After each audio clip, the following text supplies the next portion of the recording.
fais cette vidéo? Eh bien, c'est une partie 2, puisque je vous en fais une première sur mes unpopular opinions, les titres que j'ai pas trop kiffé en année 2024. Il fallait bien que je fasse, eh bien, l'inverse. Au contraire, les titres que j'ai adorés en 2024. Je vous avoue que j'ai pas eu énormément de gros coups de cœur transcendants, mais j'ai eu beaucoup de très très bonnes lectures. Donc voilà, je vais vous en parler et je vais vous préciser à chaque fois le pourquoi du comment. Je vous avoue que l'année dernière, 2024, a été une année un petit peu particulière pour moi et donc j'ai perdu un petit peu ce... Alors je dirais pas ce goût à la lecture, c'est pas comme si j'avais justement une panne de lecture parce que j'ai beaucoup lu. J'ai lu à peu près, je crois, 360 livres, donc voilà, on va dire que j'ai quand même bien lu, mais je n'ai pas eu les coups de cœur que j'ai eu les années précédentes où franchement c'était des titres justement que je revendais et revendais à des copines parce que, eh bien, ce sont des titres qui m'ont marqué. J'en ai eu quelques-unes, je vous avouerai, mais pas tant que ça par rapport à mon année 2023. Donc voilà, on va arrêter sur l'introduction et je vais vous parler directement des titres dont je souhaite vous parler. Alors, ils vont pas forcément être dans un ordre chronologique parce que j'ai dû faire une énorme palle à côté de moi, donc je vais les prendre comme ça les uns après les autres pour pouvoir vous en parler. Je vais vous parler de deux titres, mais pour moi, l'un ne va pas sans l'autre puisqu'ils rejoignent un petit peu près la même thématique.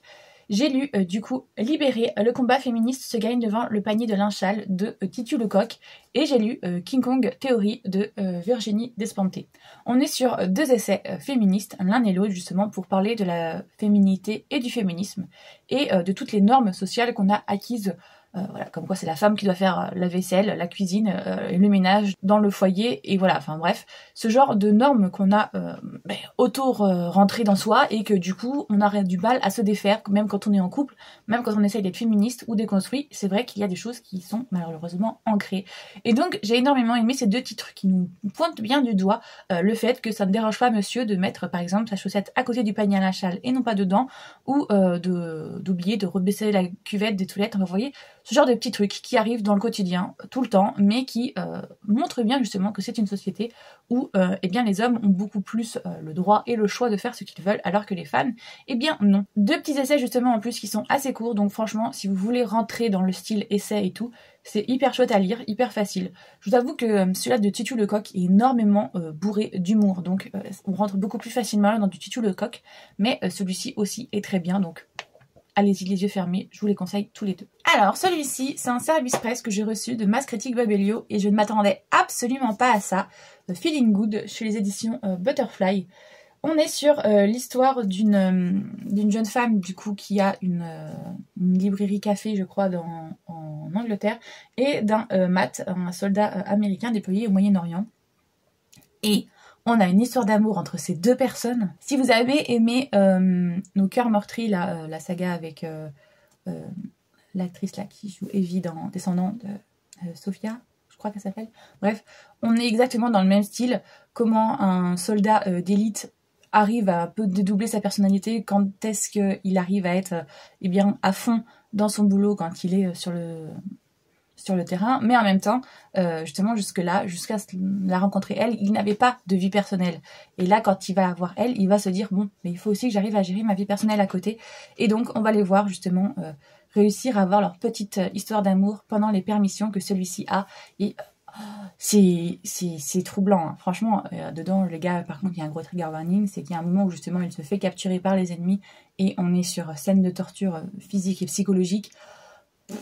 J'ai pleuré, les gars. J'ai pleuré. Non, mais parce que vous connaissez pas la fille. Mais moi, je ne pleure jamais, en fait. Je suis la meuf insensible, vous voyez, au possible. Vous pouvez demander à Cynthia si c'est la boxfer, je ne pleure jamais. Là, j'ai pleuré, les gars. Donc, c'est pour vous dire dans quel état émotionnel on est avec ce bouquin. J'ai kiffé, et je le recommande à 100%. On est sur une histoire d'amour qui prend son temps, mais qui en même temps est très intense, très passionnelle. Et waouh, on se prend des claques dans la tête tout le temps. Et je recommande, il est génial. Celui-là, il est un petit peu plus léger, mais justement, ça fait aussi du bien d'avoir ce genre de lecture pour, par moment, un petit peu, voilà, sortir un petit peu la tête de l'eau. Flirting with a 30. Voilà, avec mon super accent anglais. On est sur l'histoire d'une jeune femme qui est fraîchement divorcée, qui a 40 ans, et qui va se retrouver dans un bar à être draguée par un mec d'une trentaine d'années. Et donc, elle va être un peu en mode, même moins de 30 ans, je crois, je sais plus, enfin, je sais qu'il y a un peu plus de 10 ans de différence d'âge entre les deux. Et elle va être en mode, écoute gars, t'es bien mignon, ok c'est gentil, mais on joue pas dans la même catégorie. Sauf que lui, eh bien, il va s'y accrocher à cette catégorie, et on va avoir justement un flirt entre les deux, et plein de quiproquos. puisque lui c'est le beau gosse voilà, qui tout réussit, et elle c'est la femme divorcée qui justement a un peu du mal à accepter que son mari les trompait et s'est séparé d'elle pour une femme qui est justement à 10 ou 15 ans de moins. Et en même temps, justement, montrer que l'amour n'a pas d'âge. Et ça fait du bien aussi de voir justement une femme, elle a 40 ans, elle n'est pas hyper vieille, voilà, c'est pas une mamie non plus, mais de voir que la vie ne s'arrête pas justement à 30 ans, en fait. Une femme peut continuer à aimer, à désirer, à avoir une vie sexuelle épanouie. Et aussi de le voir dans ce sens-là, parce qu'on a beaucoup de titres où un gars à 40 ans et une meuf en a 30 ou 20 et ça ne choque personne. Là, le voir dans l'autre sens aussi, ça fait plaisir d'avoir un age gap où c'est la femme qui est plus vieille, et voilà, moi j'adore, je valide à 100%. Et puis je sais plus comment il s'appelle le type parce que ça fait longtemps, Slade, homme capable, on est d'accord, homme capable. Moi je valide 100%. D'ailleurs, la plupart des titres là que j'ai kiffé, c'est parce que ce sont des hommes capables. J'en ai marre maintenant des gars qui ne comprennent plus qu'il faut communiquer. Voilà, on veut de ça, nous. En prenant ce titre pour les mettre justement dans mes titres que j'ai préférés, je me suis dit que le tome 2 aurait pu être dans mes unpopular opinions, aka les flops, parce que pour moi, le tome 2 a été un flop pour le coup, mais j'ai tellement aimé le tome 1 que j'ai pas réussi à me séparer du coup de la duologie. Le tome 1, c'est un énorme coup de cœur. Éclat dormant, j'ai adoré. C'est une revisite qui change, franchement. On est sur l'histoire d'une jeune fille qui a une maladie, et je vais vous lire le résumé pour que vous compreniez un peu dans l'ambiance dans laquelle on est. Ziana, 21 ans, ce soir, mourante bientôt, soudain, sa vie bascule dans l'univers des belles endormies. En fait, c'est une histoire justement d'une jeune femme qui a une maladie et qui sait qu'elle a une date de péremption, qu'elle va bientôt mourir, jusqu'au jour où elle va s'évanouir et se rendre compte qu'elle peut traverser des univers et aller dans des mondes parallèles. Et en l'occurrence, elle peut rentrer dans les mondes de la Belle au bois dormant, puisque c'est son conte, c'est son mythe préféré. Et elle va réussir justement à aller dans différents univers et changer l'histoire de certaines personnes, que ce soit aussi bien les héroïnes que les méchantes. Et j'ai adoré, c'est très court, je vous avouerai, par contre pour le prix, voilà, ça fait un peu chier, le livre est très beau, on est d'accord, mais c'est tellement bien écrit et que franchement, voilà, je n'ai pas cherché du coup à comprendre. Le deuxième qui est juste là-haut, là, en vert, pour le coup, je ne sais plus comment il s'appelle, mais on parle plus sur Blanche-Neige. Et c'est la même protagoniste, c'est la suite, mais j'ai justement la méchante de Blanche-Neige qui va venir et qui va lui faire comprendre que si elle a réussi à traverser les univers pour changer certaines histoires, pourquoi elle ne pourrait pas le faire aussi pour elle. Et on va avoir une histoire d'amour entre justement la méchante de Blanche-Neige, la méchante reine, et elle. Donc on va avoir une amour LGBT qui m'a plus ou moins plu, même si c'est pas le fait qu'elle soit LGBT, parce que voilà, moi je m'en fiche, mais j'ai trouvé cette histoire bizarrement, en fait, ça c'est amené comme un peu un cheveu sur la soupe, comme si en fait il fallait cacher une coche, voilà, pour être une alliée, mais bref, c'est autre chose ça. Par contre, j'ai kiffé ce tome-là, je le recommande à 100%, il est génial, il est bien écrit, bien construit, les personnages sont hyper intéressants, les sujets traités aussi sont chouettes, je vous avouerai que c'est assez rare justement qu'on parle de maladies et de choses comme ça dans les réécritures de contes, donc là, c'est très bien traité. Comme je vous ai dit, j'ai adoré celui-là, par contre, le tome 2 qui est juste là en vert, moins bien, voilà, il aurait pu être dans mes flops, celui-là, mais celui-ci, il est dans mes tops, ça c'est sûr. Ensuite, j'ai toute une saga à vous montrer parce que, eh bien, je les ai tous lus cette année et ils sont tous géniaux. Le 1, un petit peu moins que les autres, donc c'est pour ça que je ne l'ai pas emmené là avec... il est resté là-bas, mais voilà. Les Rebelle University, les gars. Le 4, le 3 et le 2. Ne cherchez pas plus loin. Romance universitaire qu'on adore. Cynthia se moque énormément de moi parce qu'elle dit en gros que c'est une compile de toutes les romances universitaires qui existent, que ce soit off-campus, campus driver ou les dieux du campus. En gros que cette saga, c'est un micmac de tout. Eh bien très bien, c'est un micmac de tout et ça me suffit parce que j'ai déjà commencé à lire les dieux du campus, j'ai lu les 2 premiers tomes, j'ai lu les 2 aussi de off-campus et j'ai pas encore commencé campus driver, mais bref, c'est pas grave. Si ici c'est un mix de tout ce qui fonctionne, ben, ça ne peut que être génial justement. Donc on est sur Rebelle University, je vous ai pas montré le vert, le tome 1, parce que pour moi c'est le moins bon. Les autres sont très bons, mais celui-là c'est le moins bon. Donc eux on suit, à chaque fois c'est des tomes compagnons, on suit un mec dans la coloc. Dans le tome 1, on suit Big H, je sais même plus c'est quoi son prénom, qui va tomber amoureux d'une fille parce qu'il va lui rentrer dedans à moitié à poil, et donc du coup il va y avoir un espèce de truc qu'ils vont devoir faire ensemble, de je sais plus c'est quoi, et il va essayer de la séduire petit à petit. Dans le tome 2, on est avec Griffin, dans cette coloc-là, c'est en gros lui le fils de riche, mais en même temps très studieux, et en même temps un peu foufou justement, c'est celui-là qui va se mettre du vernis, qui va prendre énormément soin de lui, voilà, mais qui il a cette dualité un peu... il est, on va dire, très viril au niveau physique, mais il a cette personnalité un petit peu androgyne qui plaît ou qui déplaît, et il va avoir une histoire d'amour avec la meilleure amie de la protagoniste du tome 1. Ils ont couché une fois ensemble, mais il y a eu un couac, et donc du coup, il y a un gros quiproquo depuis, ils ne peuvent pas se voir, sauf qu'au fil de ce tome, bien sûr, ils vont se rapprocher. Griffin, je l'adore, mais par contre, là, il chie dans la colle au moment où, vous savez, il y a toujours une dispute dans le schéma narratif. Là, à ce moment-là, il chie dans la colle, même si, franchement, Griffin, je l'adore. Après, on a Ice and Fire. Qu'est-ce que vous voulez que je dise de ça, moi? Franchement, quand je vous parlais des hommes capables, Cade, si ça c'est pas un homme capable, je suis désolée, moi j'y peux plus rien.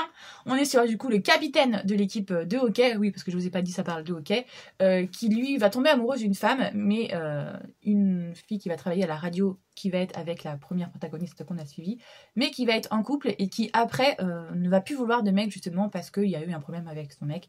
Et donc elle va dire très bien, je reste célibataire et je m'en tape. Et lui il arrive à ce moment-là en mode... Je sais que c'est la femme de ma vie, mais elle veut plus de mec. Comment je fais en fait pour la conquérir? Et donc il va devenir ami avec elle et petit à petit apprendre à la connaître encore plus et à savoir voilà, la charmer au fur et à mesure et se montrer être un homme capable parce qu'elle va lui faire une liste en gros des trucs à faire pour essayer de la conquérir. Et il va essayer de faire la checklist, les tâches les unes après les autres justement pour lui montrer que s'il est là, c'est pas pour rigoler, c'est vraiment parce qu'il veut sortir avec elle et parce qu'il veut quelque chose de sérieux. Homme capable, comme je les adore, franchement, rien à dire.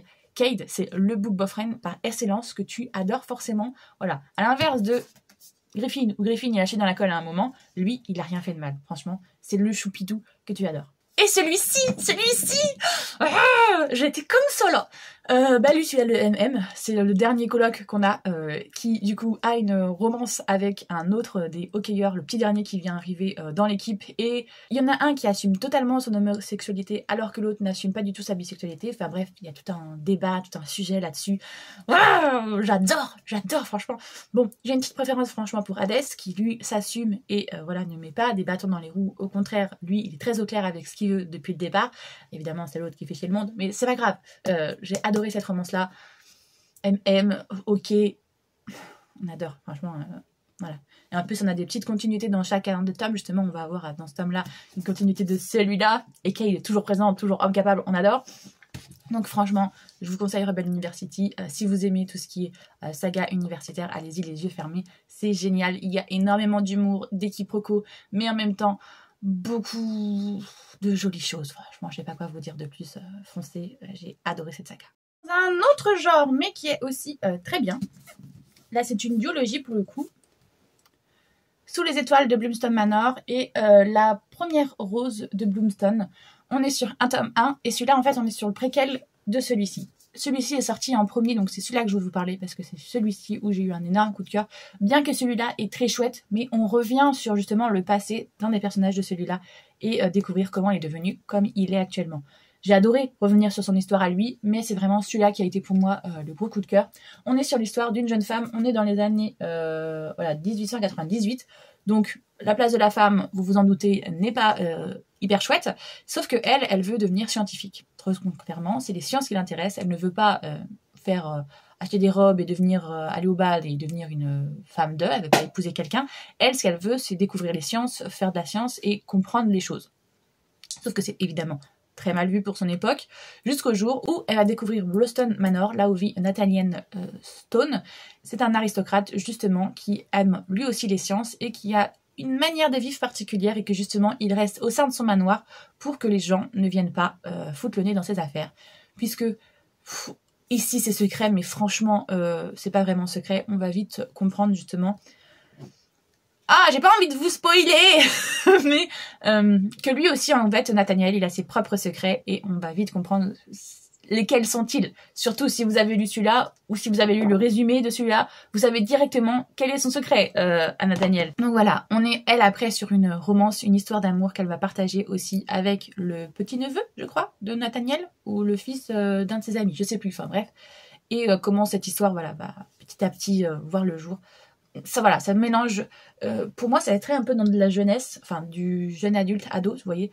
On est sur quelque chose de très doux, mais d'un moment avec des messages très importants justement sur l'égalité, sur du féminisme et en même temps sur l'acceptation de soi et des autres, parce qu'il y a d'autres sujets qui sont traités, mais je peux pas vous en parler sans spoiler, donc c'est chiant. Franchement, je vous le conseille vivement, c'est très bien écrit, les personnages sont chouettes, et du coup, quand j'ai vu que le deuxième tome, qui n'est pas vraiment un deuxième tome, vous l'avez compris, sortait, je l'ai directement pris, j'ai pas cherché à comprendre, parce que la plume est chouette et on est fraîchement embarqué.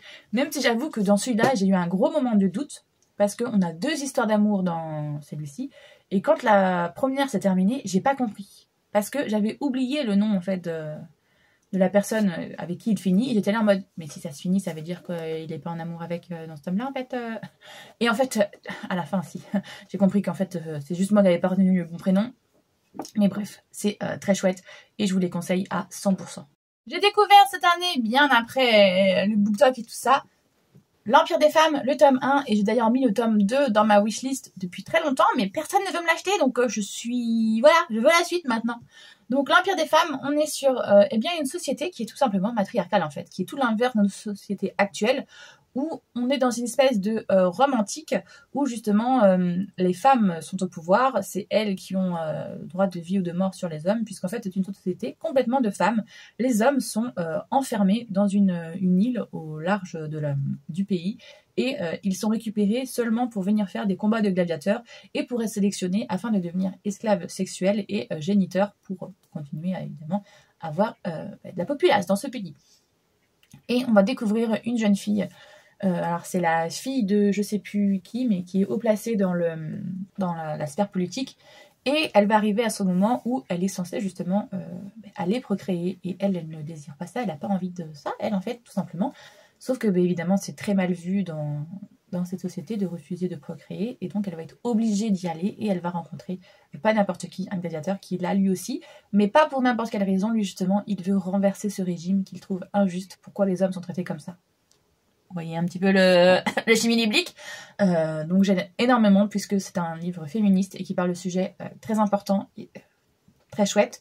Donc j'ai hâte de lire le deuxième tome justement pour voir où veut en arriver l'autrice, puisque là pour le moment on a un petit retournement de situation à la fin qui fait zizir, que j'aimerais bien savoir la suite. Donc voilà, titre génial que je conseille vivement. Que serait un top sans The Must of the Must français? Vivi, bien sûr. Vampiria America, le tombeau des étoiles, le tome du coup 2 de la nouvelle trilogie qu'il a fait, parce que normalement tu as Vampiria normal où il y en a 3, et Vampiria America où pour le moment il y en a que 2. Donc celui-là c'est le dernier qui est sorti. Victor Dixon, l'amour de ma vie. Pas quand même parce qu'il ne me connaît absolument pas, mais on est sur une histoire où le roi Soleil, le roi Louis XIV, n'est pas humain, mais s'est transformé en vampire, et donc il règne toujours sur la France et sur le monde, puisque c'est le premier vampire, et il a transformé petit à petit les autres monarques et la noblesse en vampires.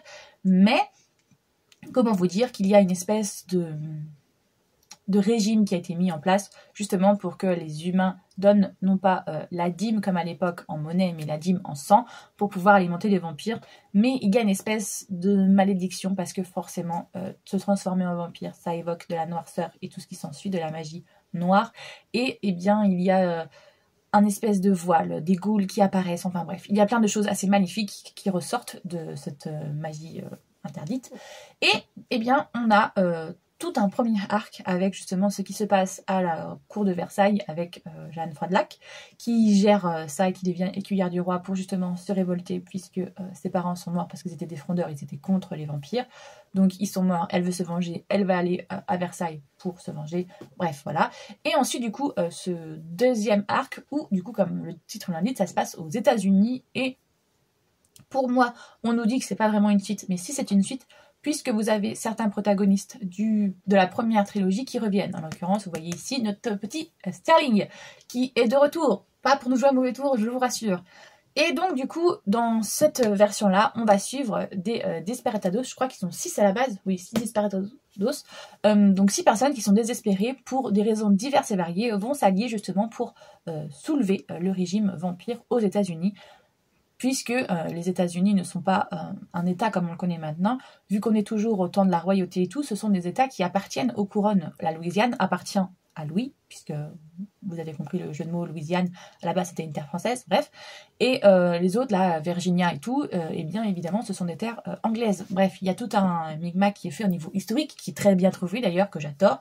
Et donc là, on suit le tome 2, puisque dans le premier tome, ils ont fait ce qu'on appelle une prise d'otage, hein, tout simplement. Et on suit du coup leur péripétie dans ce tome-là, comment ils arrivent à s'échapper, enfin, à prendre la fuite tout simplement. J'ai adoré, parce que c'est une collégiale, donc à chaque fois, on a des versions différentes selon les personnes. Voilà. Au début, je vous avoue que c'est un peu dur de suivre dans la tête de qui on est, mais au final, on s'y fait assez rapidement parce qu'on se réadapte vite. C'est génial, je le conseille, c'est chouette. Le must of the must, c'est de l'avoir en audio-livre. Je vous avoue que je l'ai défoncé comme ça, puisque il est un petit peu augmenté. Vous avez des musiques, des bruits d'ambiance et tout. C'est franchement, je vous le conseille en livre audio, il est... génial. Alors déjà de base, Victor il fait des choses géniales. Les histoires sont géniales, mais en version audio, pépitas. Je ne pouvais pas faire un top sans la mettre dedans. Déjà, ça m'a fait mal au cœur de mettre un de ces titres dans les flops, mais faut avouer ce qu'il faut avouer, je n'avais pas été emballée par ce titre. Mais il y a un autre titre qui est sorti d'elle, et que j'ai lu cette année, et que du coup, on est d'accord, il est génial. Love Theoretically. J'ai lu aussi Check and Mate, mais je vous avouerai que même si j'ai adoré ma lecture, et qu'on avait un homme capable, il faut pas se mentir, il est un petit peu en dessous de ça, parce que l'autre, c'est d'un jeunesse, et que celui-là, on est dans de l'adulte. Donc, je préfère vous montrer celui-là, même si je vous avoue que Check and Mate, lisez-le, il est génial aussi.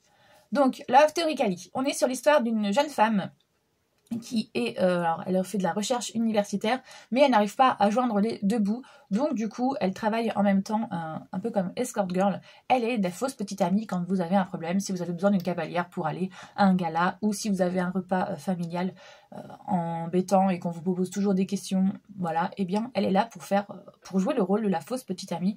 C'est comme ça qu'elle arrive aussi à payer ses factures, parce que c'est pas dans la recherche qu'on gagne énormément d'argent. Elle a un client habitué. D'habitude, elle ne fait que des one-shots avec ses clients, mais Georges est adorable et elle voit bien que sa famille est plus que chiante. Donc, du coup, c'est un client habituel qu'elle va voir régulièrement pour faire le rôle de la fausse petite amie. Donc, elle se présente comme une petite bibliothécaire ou libraire, je sais plus. Et voilà, tout se passe bien dans le meilleur des mondes. Jusqu'à ce que son frère aîné, à Georges, Jake, que vous voyez juste là, voilà, elle peut pas le supporter et lui il peut pas la supporter, ils n'arrêtent pas de se chercher l'un et l'autre, et c'est toujours le problème quand il est là. Quand il est pas là c'est cool, mais quand il est là, à chaque fois il se mange le pif. Elle va réussir à avoir un poste qui va se libérer au MIT, je crois, si je me trompe pas, oui c'est ça, dans son département, et elle a très hâte de pouvoir postuler parce que voilà, elle en a marre justement de faire ce second métier alors qu'elle a des diplômes de ouf. Donc elle va postuler et elle va se rendre compte évidemment que le gars qu'il faut séduire pour avoir le poste, et bien c'est Jake, sauf que lui il va voir que c'est la meuf de son frère qui est censée être bibliothécaire, qui n'est censée pas du tout être capable de faire un doctorat de physique, nanana. Donc il va se poser énormément de questions, et là, on est dans un truc qu'on adore parce qu'il y a plein de sujets justement qui sont traités. Elle par exemple, elle est diabétique, donc la sécurité sociale aux États-Unis c'est évidemment pas du tout la même que chez nous, donc il lui faut un meilleur boulot si elle veut pouvoir avoir ses doses et tout d'insuline. Et en même temps, on a justement cette trope où le gars, en fait, il est attiré par cette femme depuis qu'il l'a rencontrée, mais c'est la copine de son frère, donc il peut évidemment rien faire et il ne fera rien. Mais quand il se rend compte que c'est un mensonge, en fait, que c'est pas vraiment la copine de son frère, il est bien emmerdé parce que il est toujours attiré, et encore plus, puisque maintenant, il n'a plus aucune raison de se limiter à ça, bien que dans les deux, justement, il se voue une petite guéguerre, parce que lui, c'est un physicien, pratique, je sais plus comment on dit, et elle est en théorie. Donc les deux s'affrontent l'un et l'autre parce que les deux considèrent que en gros la théorie ne sert à rien. Lui c'est ça, en gros il a démonté les théoriciens lorsqu'il était tout jeune dans un dans un article qu'il avait fait. Il avait réussi à prouver que les théoriciens ne servaient à rien alors que les praticiens si. Et du coup elle lui vaut une guerre sans merci, puisque elle est une théoricienne. Et bref, les deux, vous avez bien compris, on va avoir du fake dating, de la force limitée proxy, tout ce qu'on adore. Franchement, voilà.